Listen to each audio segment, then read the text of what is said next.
국제교역의 최종 성적표인 경상수지가 1년 만에 적자로 돌아섰습니다. 상품 수지 흑자 폭이 줄어든 데다 외국인 투자자 배당이 대규모로 이루어진 영향이 컸습니다. 한국은행은 계절적인 요인에 따른 일시적인 적자로 분석했는데요. 자세한 내용 취재기자 연결해서 알아보겠습니다. 이용원 기자.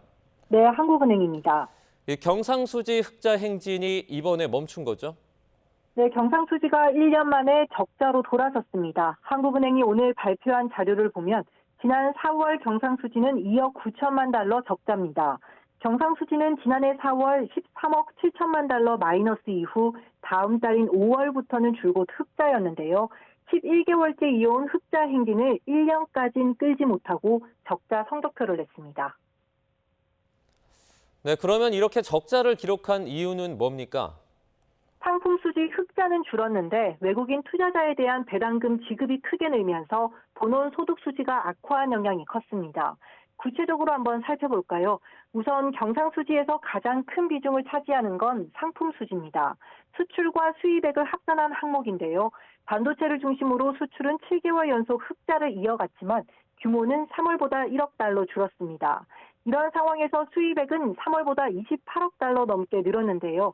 이 두 금액을 따져보니 상품 수지가 51억 1천만 달러 흑자에 그쳤습니다. 직전 달보다 흑자 폭이 무려 29억 8천만 달러나 줄었습니다. 여기에 우리 국민이 해외에서 번 돈에서 외국인이 우리나라에서 번 돈을 뺀 본원 소득 수지 적자 폭도 커졌습니다. 특히 배당 소득 수지 적자가 무려 35억 8천만 달러에 달했는데요. 3월에는 흑자였는데 이때와 비교하면 53억 달러 넘게 빠진 규모입니다.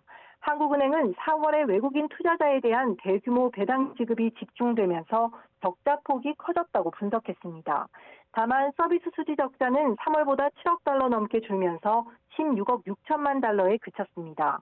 동남아와 중국 관광객이 늘면서 여행 수지 적자가 개선된 영향이 컸습니다.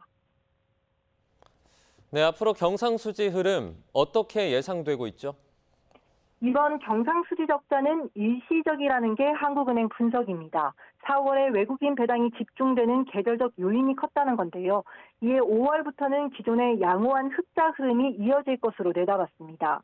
특히 5월 통관 기준 수출이 크게 늘고 수입은 줄어든 것으로 나타난 만큼 상품 수지 흑자 폭이 클 것으로 예상했습니다. 여기에 배당 지급이라는 일시적 요인도 사라지고 서비스 수지는 4월과 비슷한 흐름을 보이면서 경상수지는 다시 흑자로 돌아설 것으로 내다봤습니다.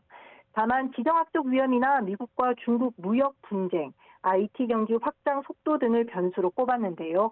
이런 불확실성에도 상반기 경상수지 279억 달러 흑자 전망치를 달성하는 것 무난할 것으로 자신했습니다. 지금까지 한국은행에서 전해드렸습니다.